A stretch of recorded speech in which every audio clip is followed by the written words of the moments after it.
ఈ దేశంలో హిందువులు సెకండ్ క్లాస్ సిటిజన్స్, రెండవ తరగతి పౌరుల. ఈ మాట వినడానికి చాలా కఠినంగా, బాధగా ఉండొచ్చు. కానీ ఇప్పుడు నేను చెప్పబోయే నిజాలు, కొన్ని చేదు వాస్తవాలు విన్న తర్వాత మన దేశంలో హిందువుల పరిస్థితిపై మీరే ఆలోచనలో పడతారు. ఒకవైపు మన దేవాలయాలు ప్రభుత్వ నియంత్రణలో ఉన్నాయి, మరోవైపు చదువులో, ఉద్యోగాల్లో వివక్ష ఎదుర్కొంటున్నాం. సొంత దేశంలోనే కశ్మీర్ లో 7 లక్షల మంది హిందువులు శరణార్థులుగా మారారు. లక్షల మంది మోప్లా జెనోసైడ్ లో హతమయ్యారు. వందల మంది హిందువులు ముర్షిదాబాద్ దాడుల్లో తమ ఇల్లు వదిలిపెట్టి పారిపోయారు. ఇన్ని జరుగుతున్నప్పుడు మేం కూడా సమాన పౌరులమని ఎలా అనుకోవాలి? అందుకే ఈ నాటకాలన్నీ ఆపి హిందువుల పౌరసత్వం రద్దు చేస్తున్నామని ప్రభుత్వం బహిరంగంగా చెప్పేస్తేనే మేలేమో. ఇది మన దేశంలో మన పరిస్థితి. ఇప్పుడు మరోవైపు చూడండి. మన దేశంలోకి అక్రమంగా చొరబడిన రోహింగ్యా ముస్లింలకు మనం ఎలాంటి రాచమర్యాదలు చేస్తున్నామో తెలిస్తే మీరు షాక్ అవుతారు. కొన్ని షాకింగ్ లెక్కలు చెప్తాను, వినండి. అమెరికాలో ఉన్న రోహింగ్యాలు 5,000, యూరోప్ లో 3,000, కెనడాలో 1,100.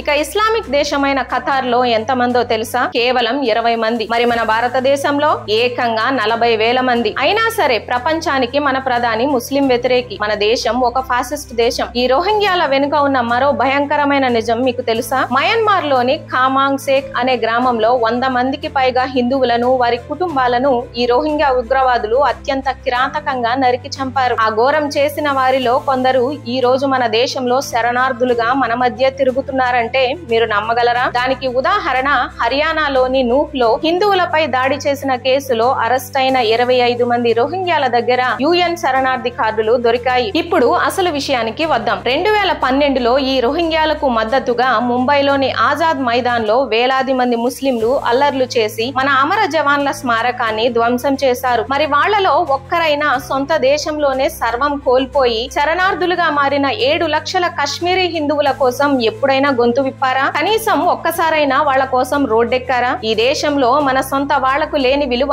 అక్రమంగా చొరబడిన వాళ్లకెందుకు? ద్వంద్వ నీతిపై మీ అభిప్రాయం ఏంటో కామెంట్స్ లో ఖచ్చితంగా చెప్పండి. ఈ నిజాలు ప్రతి హిందువుకు చేరాలి. ఈ వీడియోను లైక్ చేసి అందరికీ షేర్ చేయండి. జై హింద్.